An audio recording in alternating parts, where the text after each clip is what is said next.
നമ്മുടെ ചാനലിനെ ഇംപ്രൂവ് ചെയ്യാൻ വേണ്ടിയിട്ട് സാപ്ടാക്സിലെ സാബിൽ സാർ പറഞ്ഞു തന്നിട്ടുള്ള ഈ 5 കാര്യങ്ങൾ ഏതാണെന്ന് അറിയണ്ടേ? വാച്ച് അവർ ഇൻക്രീസ് ചെയ്യാൻ വേണ്ടിയിട്ട് ശ്രമിക്കുന്നവരാണെങ്കിൽ തീർച്ചയായിട്ടും ലോങ് വീഡിയോസ് ആയിരിക്കും കൂടുതൽ കോൺസെൻട്രേറ്റ് ചെയ്യുന്നത്. നെക്സ്റ്റ് സാർ പറഞ്ഞിട്ടുള്ള ഒരു ടിപ്പാണ് നമ്മൾ അധിക ആൾക്കാരും ചെയ്തുകൊണ്ടിരിക്കുന്ന ഒരു മിസ്റ്റേക്ക്. സാറിന്റെ ചാനൽ അനലൈസ് ചെയ്തതിന് ശേഷം വീഡിയോസ് ഒക്കെ അപ്ലോഡ് ചെയ്യുന്ന സമയത്ത് ഞാൻ ചെയ്തുകൊണ്ടിരിക്കുന്ന മിസ്റ്റേക്കുകൾ അതെങ്ങനെയാണ് തിരുത്തേണ്ടത് എന്നൊക്കെ പറഞ്ഞു തന്നു. ഹലോ ഫ്രണ്ട്സ്, എല്ലാവർക്കും ഇന്നത്തെ ഒരു പുതിയ വീഡിയോയിലേക്ക് സ്വാഗതം.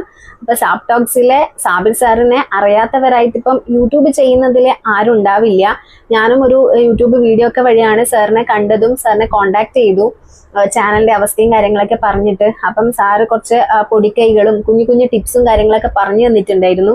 അപ്പൊ അത് നമ്മുടെ ചാനലിൽ നമ്മൾ കണ്ടിന്യൂസ് അപ്ലോഡ് ചെയ്യുന്ന സമയത്ത് യൂസ് ചെയ്ത് കഴിഞ്ഞാൽ തീർച്ചയായിട്ടും ചാനലിന് നല്ല രീതിയിലുള്ള മാറ്റം വരുന്ന സാർ പറഞ്ഞിട്ടുണ്ടായിരുന്നു. അപ്പൊ ഞാൻ കരുതി ആ ടിപ്സ് ഒക്കെ നിങ്ങൾക്ക് കൂടി പറഞ്ഞു തന്നാലേ വീഡിയോസ് ഒക്കെ ചെയ്യുന്ന നിങ്ങൾക്ക് കൂടി അതൊക്കെ യൂസ്ഫുൾ ആവുമല്ലോ എന്ന്. അപ്പൊ നമുക്ക് നേരെ വീഡിയോയിലേക്ക് പോകാം. വീഡിയോയിലേക്ക് പോകുന്നതിന് മുന്നേ എന്റെ ചാനൽ ആദ്യമായിട്ടാണ് ആരെങ്കിലും കാണുന്നതെങ്കിൽ ഒന്ന് ചാനൽ സബ്സ്ക്രൈബ് ചെയ്യാൻ മറക്കരുത്. വീഡിയോസ് ഒക്കെ കണ്ടിട്ട് ഇഷ്ടമാണെങ്കിൽ ലൈക്ക് കൂടി ചെയ്യണേ. ഇതിൽ സാർ ആദ്യം പറഞ്ഞിട്ടുള്ള ഒരു കാര്യമാണ് നമ്മുടെ ലോങ് വീഡിയോസിനെ കുറിച്ചിട്ട്. അതായത് വാച്ച് അവർ ഇൻക്രീസ് ചെയ്യാൻ വേണ്ടിയിട്ട് ശ്രമിക്കുന്നവരാണെങ്കിൽ തീർച്ചയായിട്ടും ലോങ് വീഡിയോസ് ആയിരിക്കും കൂടുതൽ കോൺസെൻട്രേറ്റ് ചെയ്യുന്നത്. അപ്പൊ നമ്മൾ അങ്ങനെ വാച്ച് അവർ ഇൻക്രീസ് ചെയ്യാൻ നോക്കുന്നവരാണെങ്കിൽ ലോങ് വീഡിയോസ് അപ്ലോഡ് ചെയ്യുന്ന സമയത്ത് മാക്സിമം ഒരു 2 മിനിറ്റിൽ കൂടുതലുള്ള ലോങ് വീഡിയോ ഷൂട്ട് ചെയ്യാൻ ശ്രമിക്കണം. അങ്ങനെ അപ്ലോഡ് ചെയ്ത വീഡിയോസ് മാത്രമേ വ്യൂവേഴ്സ് കാണുന്ന സമയത്ത് നമുക്ക് വാച്ച് അവർ ഇൻക്രീസ് ആവാൻ വേണ്ടിയിട്ട് ഉപകാരപ്പെടും. ആദ്യത്തെ പോയിന്റ് ആരും മറക്കണ്ട.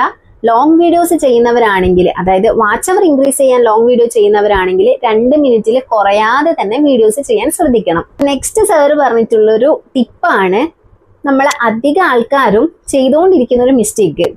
ടൈറ്റിലില് #ടാഗ് കൊടുക്കുന്നത്. ഇപ്പൊ സാറ് പറഞ്ഞു ടൈറ്റിൽ കൊടുക്കുന്ന സമയത്ത് നമ്മൾ അതിൽ #ടാഗോ കാര്യങ്ങളോ ഒന്നും യൂസ് ചെയ്യാൻ പാടില്ല. നമ്മൾക്ക് #ടാഗ് കൊടുക്കണം എന്നുണ്ടെങ്കിൽ ഡിസ്ക്രിപ്ഷനിൽ പ്ലേസ് ഉണ്ടല്ലോ, അവിടെ #ടാഗ് കൊടുത്തോളാൻ.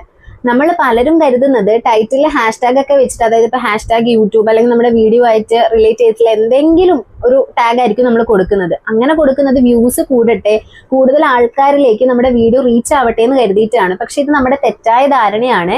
അങ്ങനെ #ടാഗ് ടൈറ്റിൽ വെച്ച് കൊടുക്കുന്നത് കൊണ്ട് നമ്മുടെ വ്യൂസ് പ്രത്യേകിച്ച് റീച്ച് ആവാനോ അല്ലെങ്കിൽ കൂടുതൽ ആളിലേക്ക് എത്താനോ ഒന്നും വലിയൊരു ചാൻസ് ഒന്നുമില്ല. വ്യൂസ് കിട്ടാനും ചാൻസ് ഇല്ല.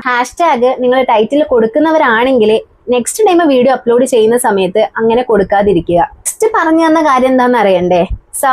സബ് ചെയ്യരുതെന്ന്. അതായത് നമ്മളെ സബ്സ്ക്രൈബ് ചെയ്ത് കഴിഞ്ഞാൽ നമ്മൾ അങ്ങോട്ടേക്ക് തിരിച്ച് സബ്സ്ക്രൈബ് ചെയ്യാം അങ്ങനെ പറഞ്ഞിട്ട് കുറെ ആൾക്കാർ പറയല്ലോ. അത് വെച്ച് നോക്കിയിട്ട് നമ്മൾ അങ്ങനെ സബ്സ്ക്രൈബ് ചെയ്യാൻ പാടില്ല എന്നുള്ളതാണ്.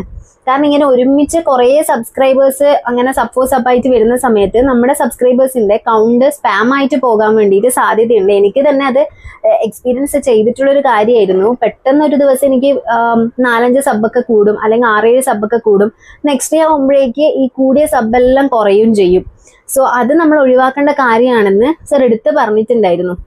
അതുകൂടാതെ നമ്മുടെ വീഡിയോസ് കാണുന്ന ഉറപ്പുള്ള ആൾക്കാർ മാത്രം നമ്മളെ സബ്സ്ക്രൈബ് ചെയ്തിട്ട് കാര്യമുള്ളൂ. ഇല്ല, കുറെ ആൾക്കാർ സബ്സ്ക്രൈബ് ചെയ്ത് വെച്ചു, പക്ഷെ അവരൊന്നും നമ്മുടെ വീഡിയോസ് കാണുന്നില്ല എന്നുണ്ടെങ്കിൽ സബ്സ്ക്രൈബേഴ്സ് ഉണ്ട്, പക്ഷെ നമുക്ക് തീരെ വ്യൂവേഴ്സ് ഇല്ലാത്ത അവസ്ഥയായിരിക്കും. നമ്മൾ അപ്ലോഡ് ചെയ്യുന്ന വീഡിയോയുടെ തംബ്നെയിൽ വെച്ചിട്ടാണ് ഓരോ ആൾക്കാരും നമ്മുടെ വ്യൂവേഴ്സ് യൂട്യൂബിൽ നിന്ന് നമ്മുടെ വീഡിയോ ക്ലിക്ക് ചെയ്യുന്നതും അത് വാച്ച് ചെയ്യുന്നതും.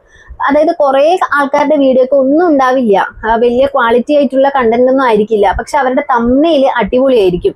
അതുകൊണ്ട് തന്നെ കാണുന്ന വ്യൂവേഴ്സ് അത് സ്ക്രോൾ ചെയ്ത് പോകുന്ന സമയത്ത് തംബ്നെയിൽ വെച്ചിട്ട് ആ വീഡിയോ ഓപ്പൺ ചെയ്യുകയും അത് മുഴുവൻ അറിയാതെ ഇരുന്ന് കണ്ടുപോവുകയും ചെയ്യും. അപ്പോൾ നമ്മളൊരു വീഡിയോ അപ്ലോഡ് ചെയ്യുന്ന സമയത്ത് നമ്മുടെ വീഡിയോയുടെ തംബ്നെയിൽ അട്രാക്റ്റീവ് ആയിട്ട് ഇരിക്കാൻ വേണ്ടിയിട്ട് പ്രത്യേകം ശ്രദ്ധിക്കണം. നെക്സ്റ്റ് പോയിന്റ് ആണ് നമ്മുടെ വീഡിയോയുടെ ലിങ്ക് ഷെയർ ചെയ്യാതിരിക്കുക.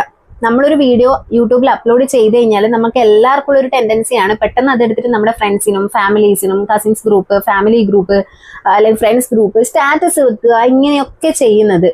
ഞാനും ഈ ഒരു തെറ്റ് ചെയ്തിട്ടുണ്ടായിരുന്നു. പക്ഷെ ഇതുവഴി എന്താ സംഭവിക്കുന്നത് വെച്ചാൽ നമ്മൾ അവർക്ക് അങ്ങനെ ലിങ്ക് ഒക്കെ അയച്ചു കൊടുക്കുന്ന സമയത്ത് നമ്മുടെ വീഡിയോ ആണ്, അവർക്ക് പരിചയമുള്ള ഒരാളുടെ വീഡിയോ ആണ്, എന്താണ് ഇതിലുള്ളത് എന്ന് ജസ്റ്റ് കണ്ടുനോക്കാന്ന് എഴുതിയിട്ട് ഓപ്പൺ ചെയ്യും. പക്ഷെ അവർക്ക് ഇൻട്രസ്റ്റ് ഇല്ലാത്തൊരു ടോപ്പിക്കിനെ കുറിച്ചിട്ടാണ് നമ്മൾ സംസാരിക്കുന്നതെങ്കിൽ അല്ലെങ്കിൽ വീഡിയോ ചെയ്യുന്നതെങ്കിൽ അവരത് മുഴുവനായിട്ട് കാണണമെന്നില്ല. ചിലപ്പോൾ ഒരു 30 സെക്കൻഡ് ആവുന്നതിന് മുന്നേ തന്നെ ആ വീഡിയോ സ്കിപ്പ് ചെയ്ത് അല്ലെങ്കിൽ ലീവ് ചെയ്ത് അങ്ങ് പോകും. അവര് ആ ഒരു വീഡിയോ ജസ്റ്റ് കാണാൻ താല്പര്യമില്ല എന്ന് പറഞ്ഞിട്ട് അങ്ങ് മാറ്റിയിട്ട് പോയി. പക്ഷെ നമ്മൾക്കത് നമ്മുടെ CTR റേറ്റിനെ കുറയ്ക്കുകയാണ് ചെയ്യുന്നത്. നമ്മുടെ തംബ്നെയിൽ കണ്ടിട്ട് വീഡിയോ എടുത്ത് നോക്കിയ ഒരാള് നമ്മളുടെ വീഡിയോ മുഴുവനായിട്ട് കാണുന്നില്ല, സ്കിപ്പ് ചെയ്ത് പോകുന്നു. നമ്മുടെ ഓഡിയൻസ് റീറ്റൻഷൻ ഒക്കെ ഇതിൽ നമുക്ക് വളരെ കുറഞ്ഞു വരും. അത് നമ്മുടെ വീഡിയോ കൂടുതലായിട്ട് റെക്കമെൻഡേഷൻ പോകുന്നതിനെ തടയുകയും ചെയ്യും. അതുകൊണ്ട് അങ്ങനെ വീഡിയോസിന്റെ ലിങ്ക് ഒക്കെ ഗ്രൂപ്പുകളിലും സ്റ്റാറ്റസ് ഒക്കെ ആയിട്ട് ഷെയർ ചെയ്യുന്നവരാണ് നിങ്ങളെങ്കിൽ ഇനിയെങ്കിലും അങ്ങനെ ഷെയർ ചെയ്യുന്നത് നിർത്തുക. അതിനുശേഷം നിങ്ങൾക്ക് വരുന്ന ചേഞ്ചസ്, വീഡിയോസിന്റെ വ്യൂസിലൊക്കെ ചേഞ്ചസ് വരുന്നുണ്ടെങ്കിൽ ജസ്റ്റ് ഒന്ന് കമന്റ് സെക്ഷനിൽ തീർച്ചയായിട്ടും അറിയിക്കണം. സാറിന്റെ ഈ ടിപ്സ് ഒക്കെ നിങ്ങൾക്ക് യൂസ്ഫുൾ ആയിട്ടുണ്ടെങ്കിൽ തീർച്ചയായിട്ടും കമന്റ് സെക്ഷനിൽ അറിയിക്കണം. ഇന്നത്തെ വീഡിയോ അപ്പം ഇത്ര കാര്യങ്ങളാണ് പറയാനുള്ളത്. ഈ പോയിന്റ്സ് ഒക്കെ നിങ്ങൾക്കും യൂസ്ഫുൾ ആവുമെന്ന് പ്രതീക്ഷിക്കുന്നു. സോ അടുത്തൊരു യൂട്യൂബ് ടിപ്പ് വീഡിയോ ആയിട്ട് വരുന്നത് വരെ ബൈ. Thank you.